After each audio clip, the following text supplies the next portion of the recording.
ليلة حمراء وصرخات قوية تكشف محامي الاسكندرية. هو ايه اللي حصل؟ يلا بينا عشان احكي لك التفاصيل الكاملة في اصل الجريمة. اللي حصل يا سيدي كان تحديدا في محافظة الاسكندرية، وتحديدا بمنطقة المعمورة البلد بإحدى عقارات في شارع 268 الموجود بمنطقة المعمورة البلد جنب مدرسة مي زيادة الثانوية.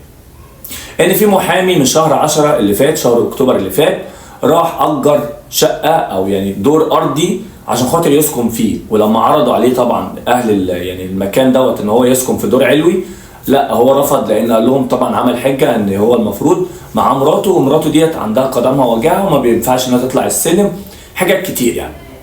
المهم طبعا الناس سكنوه، ما كانش فيه اي مشكله. ولكن بعد ما سكن كان بيعمل حاجات غريبه، كان دايما قافل الشبابيك بتاعت البيت كله او